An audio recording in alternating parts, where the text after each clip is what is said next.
Boa noite a todos. Muita paz. Estamos nos nossos corações, no nosso ambiente, aqui, né?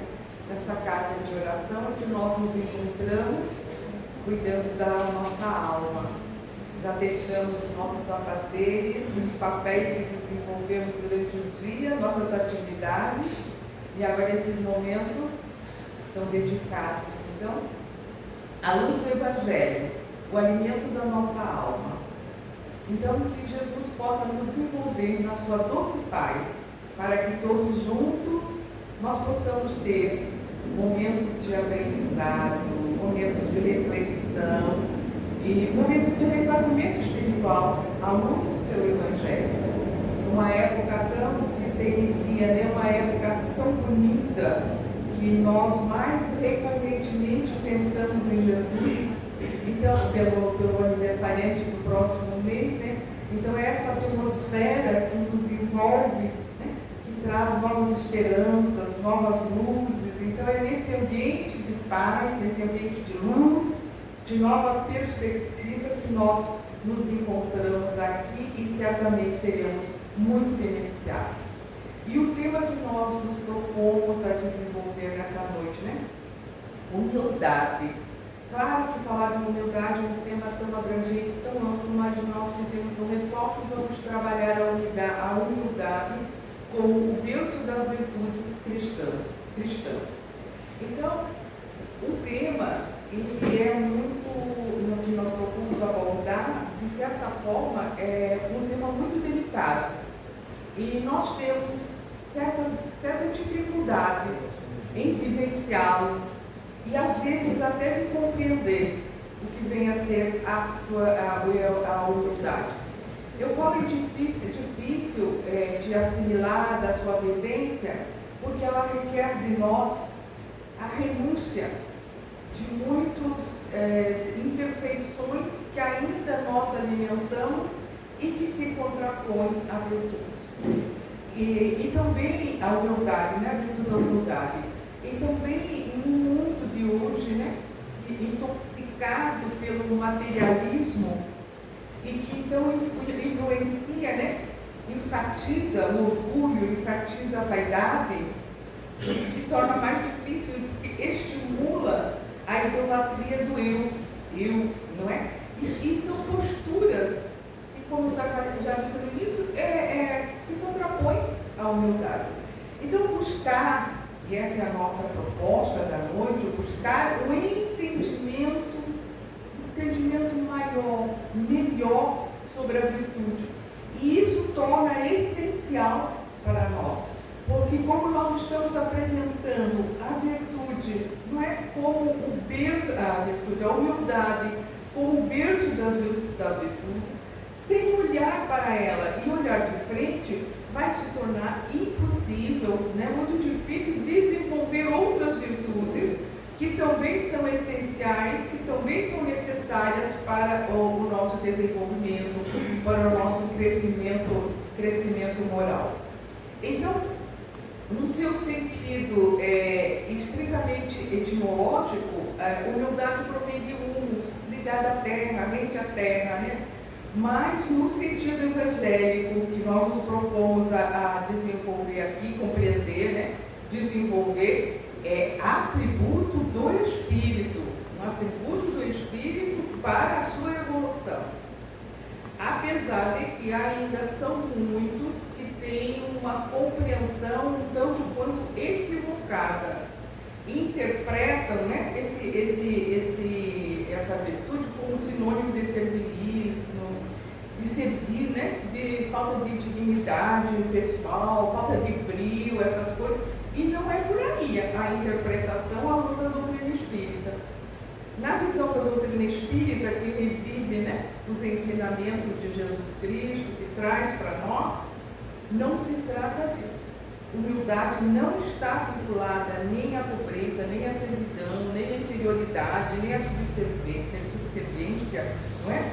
Humildade é antônimo, é o oposto do orgulho, da vaidade, do egoísmo, da soberba, da insolência, É assim que nos mostra a doutrina espírita. E mostra como uma grandeza da alma. Mostra como uma luz que se faz no fundo da alma e que ajuda no seu desenvolvimento, sustenta a alma no seu crescimento, na sua renovação.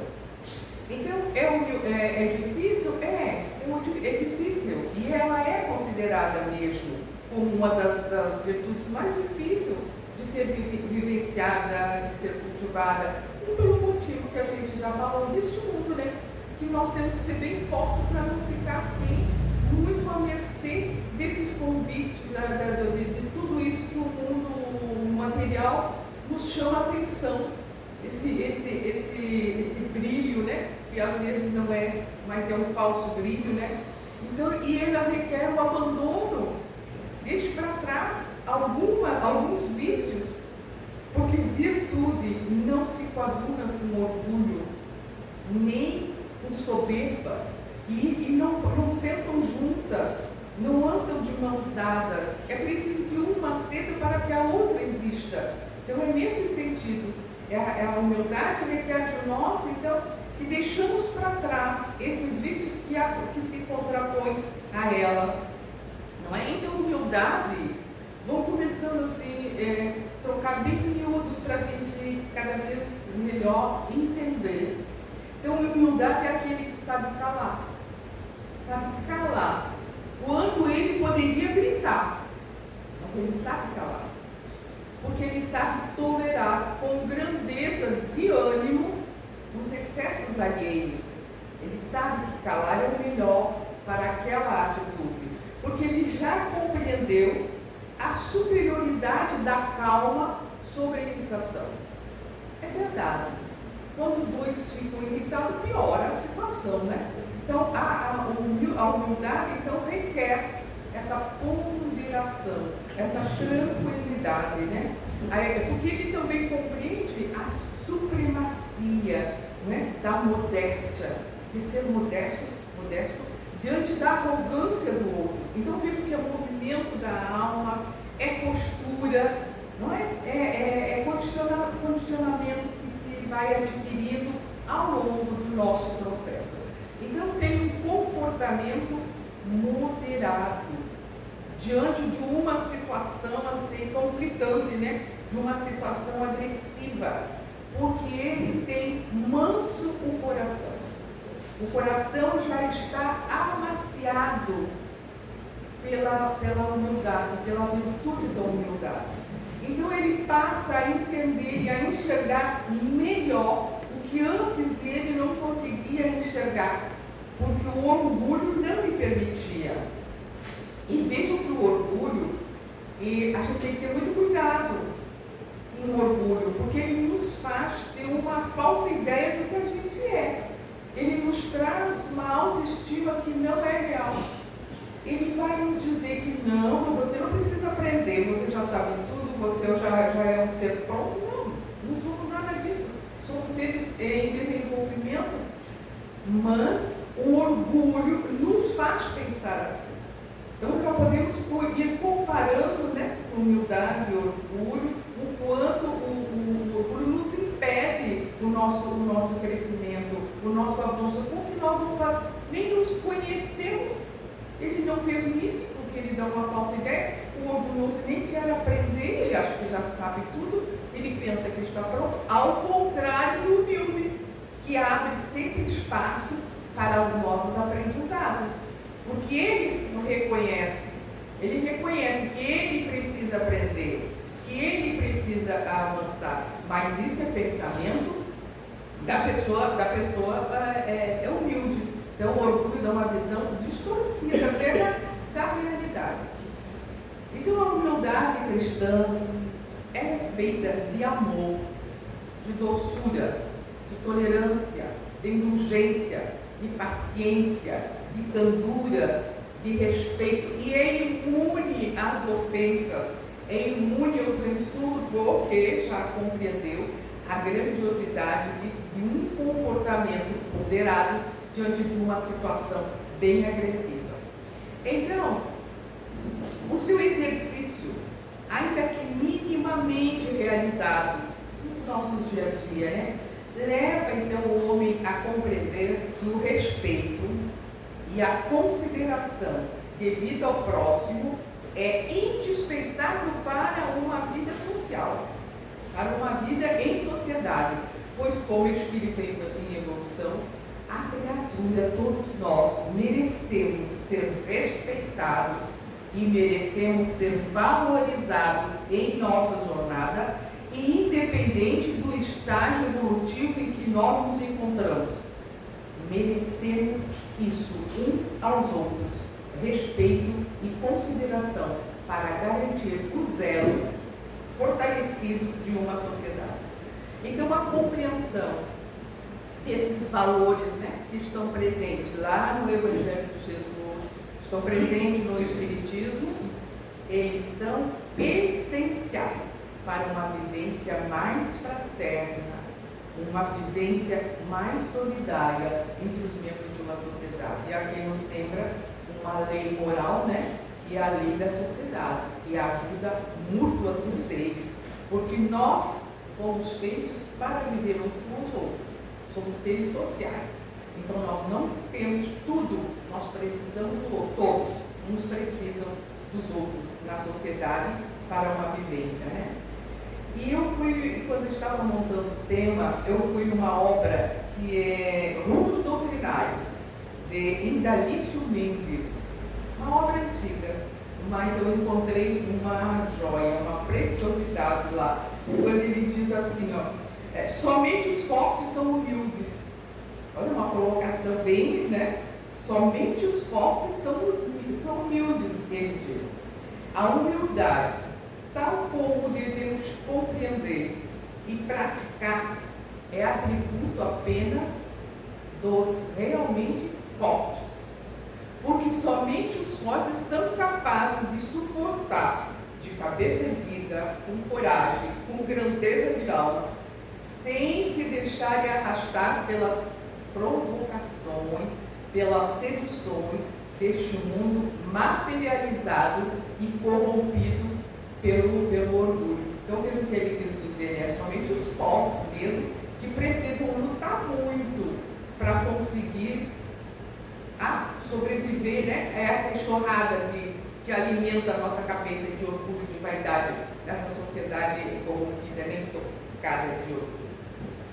E são várias as maneiras que a gente pode começar a cultivar a humildade, porque é um processo, né? Nós não vamos dormir orgulhosos e amanhecer humildes. É um processo lento de uma caminhada. Então, veja que o homem que ele não se envaidece com o que faz, com o que os outros falam dele, com os elogios, esse homem é humilde. Humilde. O homem que não procura notoriedade, que prefere realizar o seu trabalho no anonimato, no silêncio, cumprindo apenas seus deveres, suas responsabilidades, é aquele que não precisa de aplausos, que não precisa de holofotes, que não precisa de reconhecimento. Olha como fulano é bonzinho, olha como fulano ajuda, ele não precisa disso. Essa pessoa é uma pessoa humilde, está no caminho da humildade. E o homem que domina, né, seus impulsos no dia a dia, é trabalho de dia a dia, seus impulsos inferiores, educando-se cada dia, todos os instantes, ele se corrige, ele está vigilante, ele está atento, ele está em oração, sem dúvida alguma, ele está trilhando o caminho da humildade. Então, foi muito bonita a mensagem que foi aberta aqui aleatoriamente, né?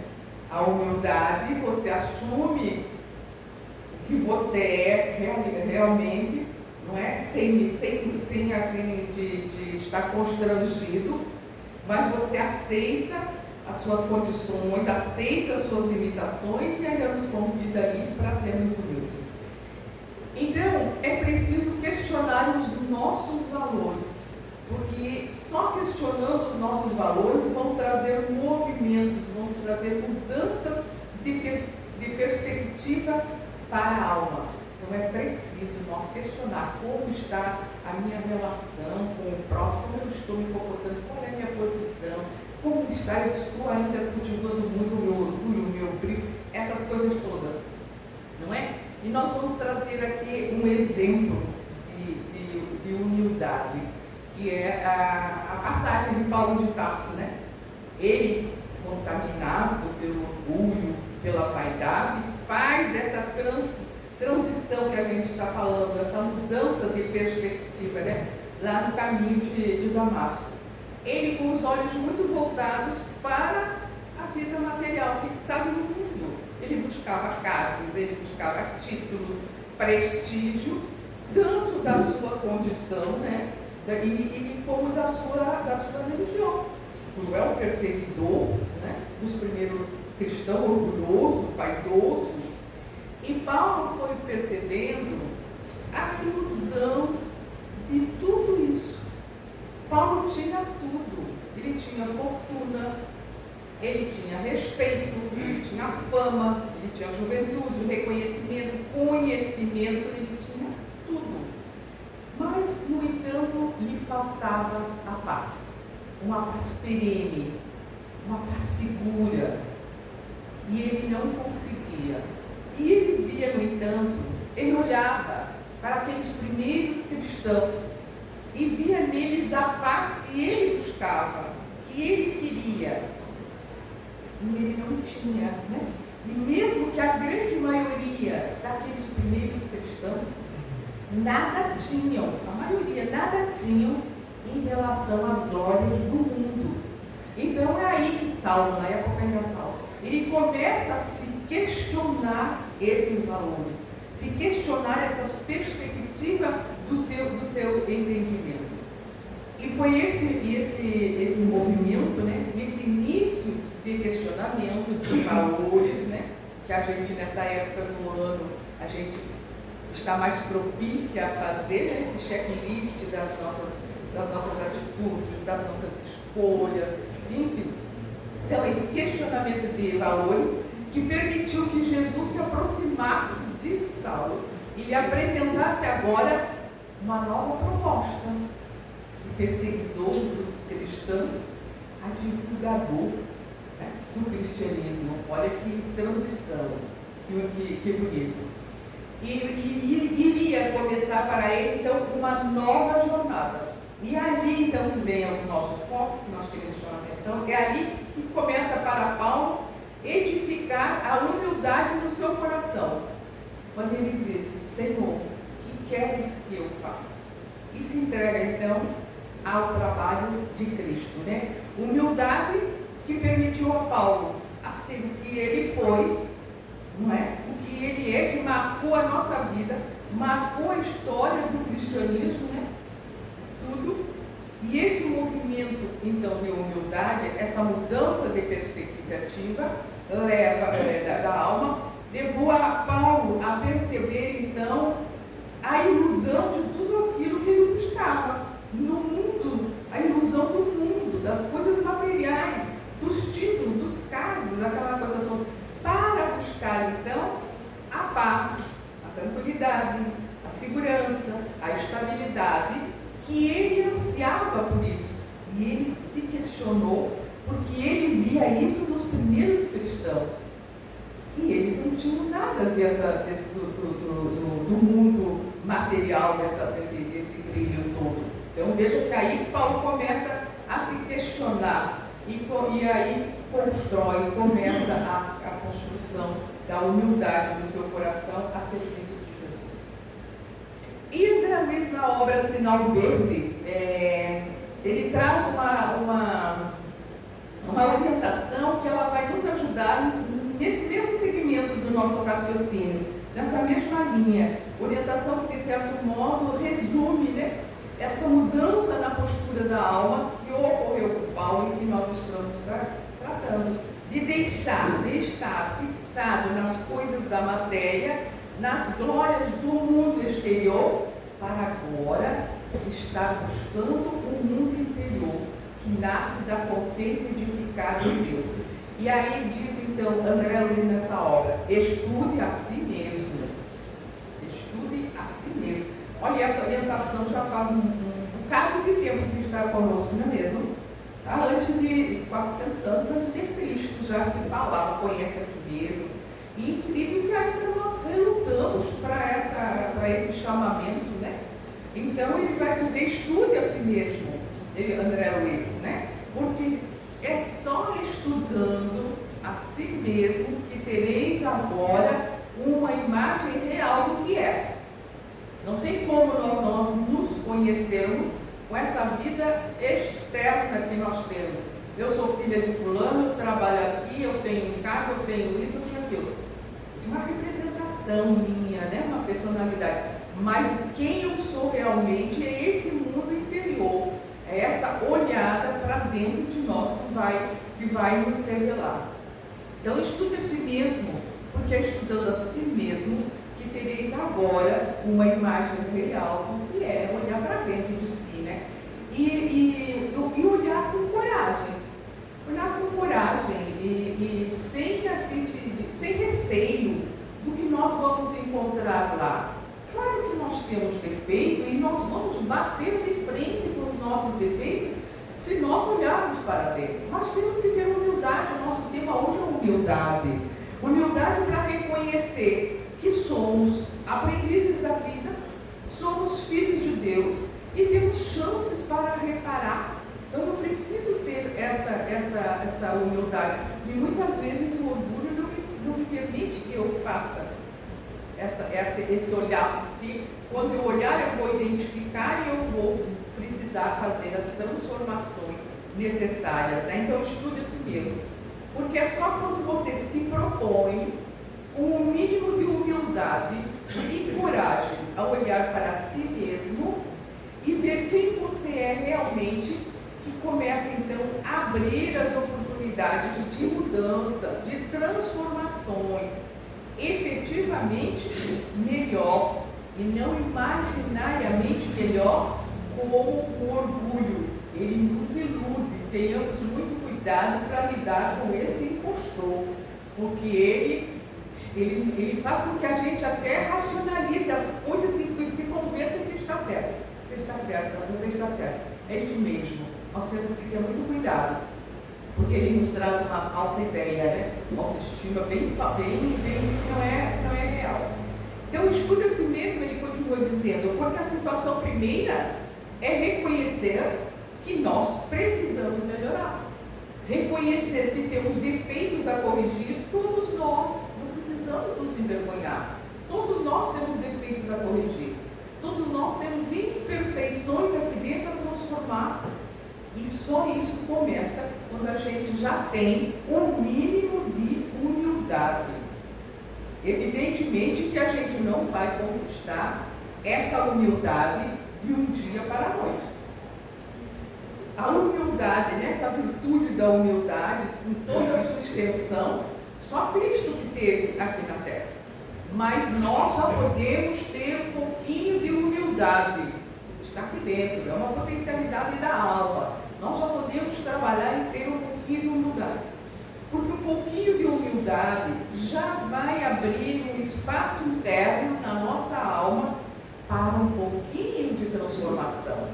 E aí, consequentemente, mais um pouco de humildade, nós vamos conquistando mais espaço para as transformações e assim sucessivamente até nós chegarmos às grandes transformações que vão ocorrer indubitavelmente nas nossas vidas, porque a lei do progresso ela vai acontecer de qualquer forma, queiramos ou não, ela não vai chegar, você quer evoluir, você quer progredir. Não, é uma lei que está na natureza e tudo progride. Temos caminhos, né, para escolher, para avançar para o progresso.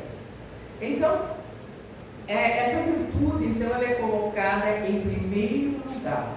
Por isso que a humildade é colocada por Jesus no seu Evangelho, como também os Espíritos na codificação, é colocada como uma base sobre a qual se edificam todas as demais virtudes.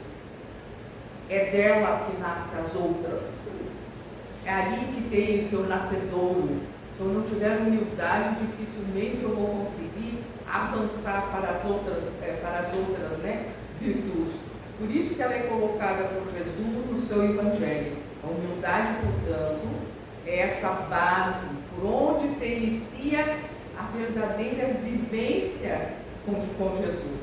E talvez por isso Jesus tenha nascido na família da manjedoura, que é a primeira lição de humildade para nós, para a humanidade, tendo como primeira lição essa humildade ali, naquela simplicidade da manjedoura.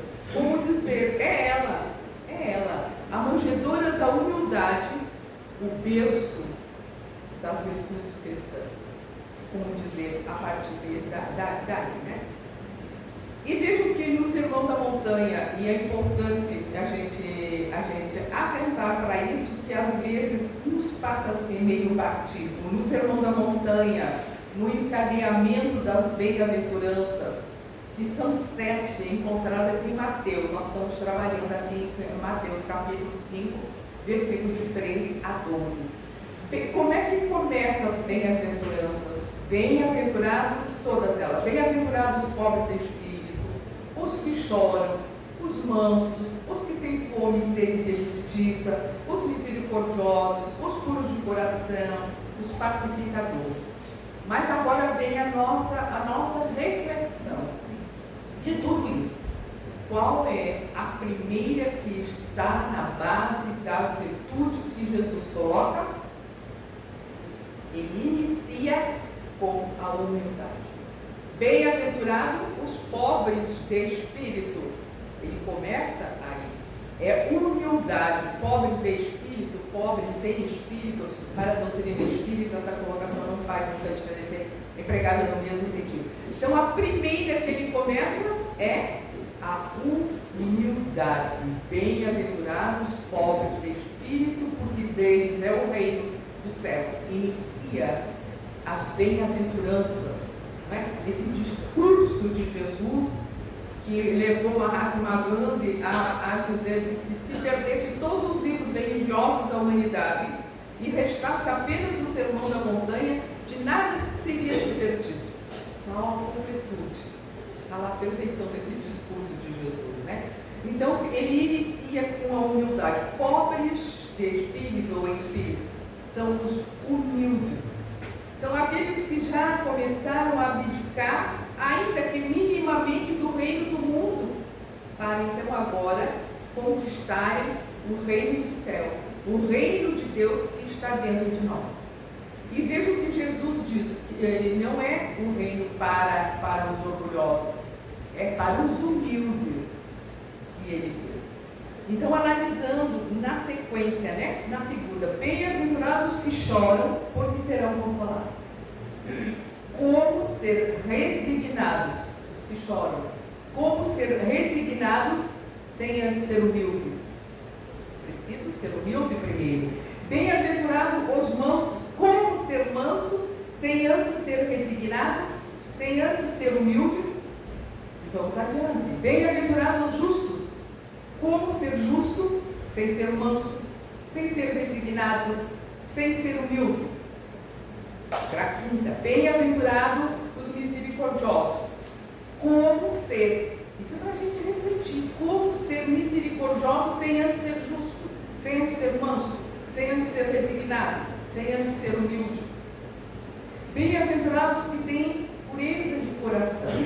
Como ter o coração puro, sem antes ser misericordioso, justo, manso, resignado, humilde.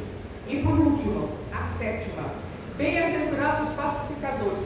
Como pacificar vidas sem antes ter puro coração, ser misericordioso, ser justo, manso, resignado e humilde. Perceberam o encadeamento das promessas de Jesus e a sequência da reflexão que ele nos traz, do encadeamento, segundo a doutrina espírita, o encadeamento das bem-aventuranças proferidas por Jesus no Sermão da Montanha, então representa essa escada para a evolução. Uma escada para a evolução. Um roteiro de vida para o desenvolvimento moral da criatura, né? Em vez de serem promessas isoladas, não são promessas isoladas as bem-aventuranças. Elas têm encadeamento, essa sequência, elas formam um processo contínuo de transformação moral, o qual a conquista de uma abre espaço para a conquista da próxima virtude. Conquista uma, já está habilitado para avançar para a outra, e assim sucessivamente. É perfeito, né? Quando a doutrina espírita nos traz esses entendimentos e essas reflexões que a gente consegue entender melhor, essa luz, esse feixe de luz que nos ilumina e que nos aclareia, né? Daí, então, a importância da humildade. Ela é a base para mim edificar, eu preciso de uma base mais sólida, que tem que partir da humildade. Então é a base que cada um de nós deve cultivar em nossos corações. Entender essa questão da humildade, não no sentido equivocado, não é? Mas com grandeza da alma, com a potencialidade que nos foi dada, uma virtude que está aqui dentro que nós precisamos desenvolver. Aí está a importância de lidarmos com assuntos dessa natureza, né? Falarmos sobre a humildade, para sabermos que sem ela nós não teremos a base. E nós estaremos carentes em tudo mais. Mesmo que eu tenha de desenvolver uma outra virtude, ela não será tão completa. Ela vai deixar de ser, porque não teve a base da humildade. Então, a doutrina espírita mostra a humildade como um atributo do Espírito, um atributo superior do Espírito, que reconhece as suas próprias limitações, a mensagem que foi lida no início, aceita críticas construtivas, porque ele sabe que ele não está pronto, ele sabe que ele está andando, ele sabe que tem que muito ainda se aperfeiçoar. Ele aprende um com os outros porque tem a humildade de coração, mas ele também reconhece os seus pontos fortes, né? E aí vamos aqui. Então, uma alma humilde é uma alma receptiva do Evangelho. Uma alma humilde. Ela está aberta, receptiva ao Evangelho, capaz de captar as sementes, né? Florescer e frutificar para a vida. Um exemplo de grande humildade nesse sentido é Chico Xavier, né?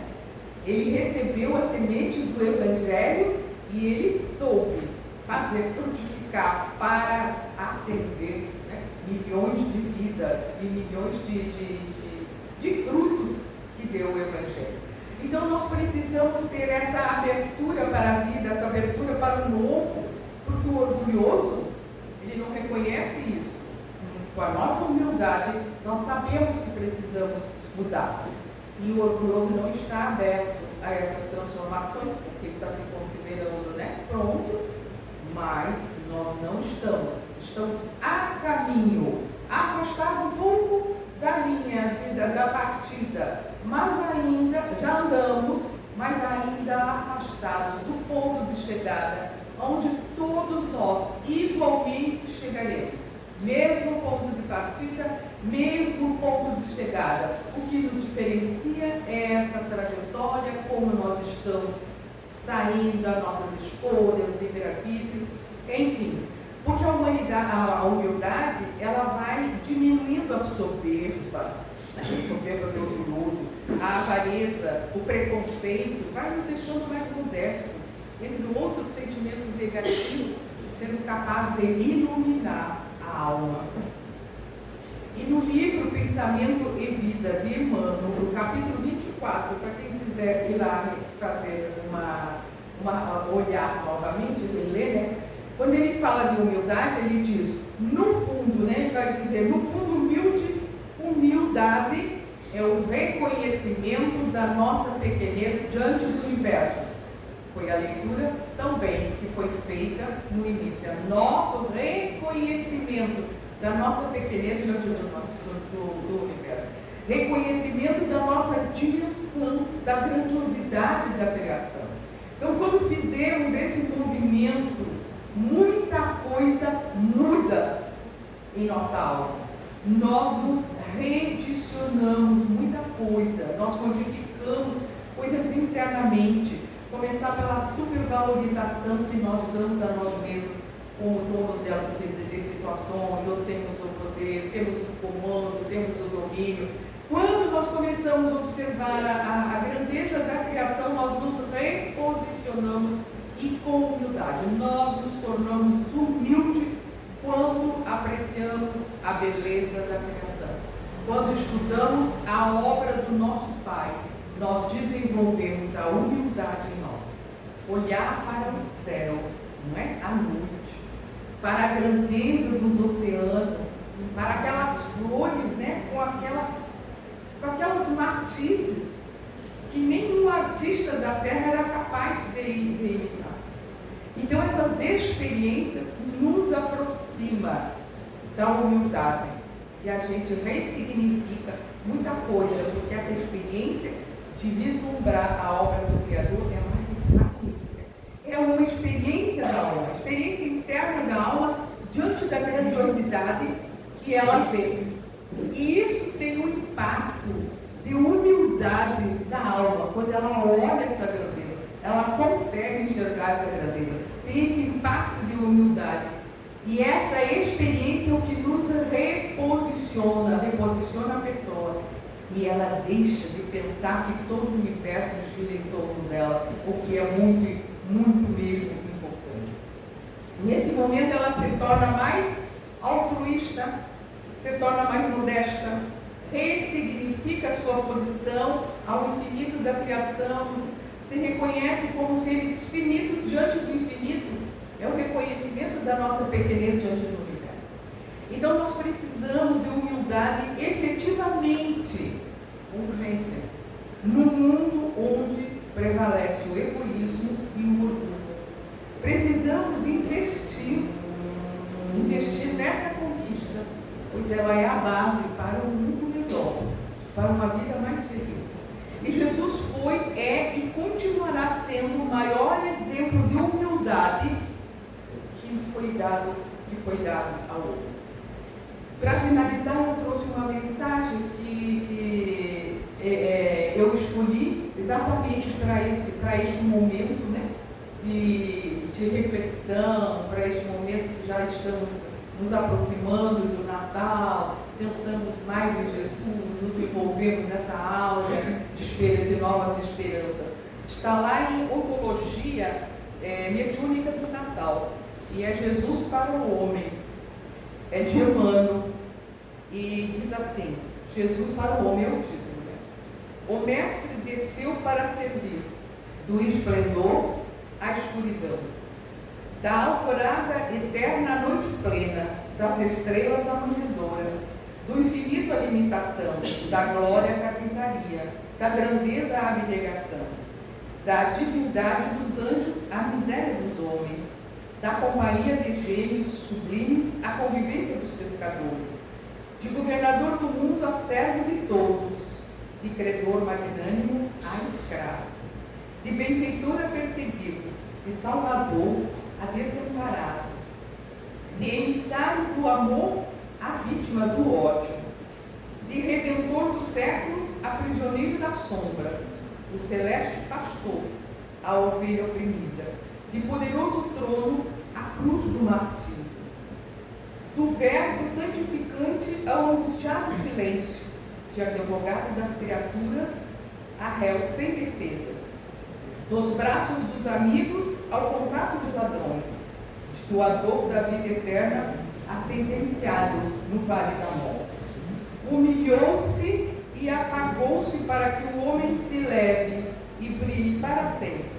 Ó Senhor, o que não fizeste por nós, a fim de aprendermos o caminho da gloriosa ressurreição do reino. Um Feliz Natal para todos nós. E muito obrigada. Que Deus continue nos abençoando.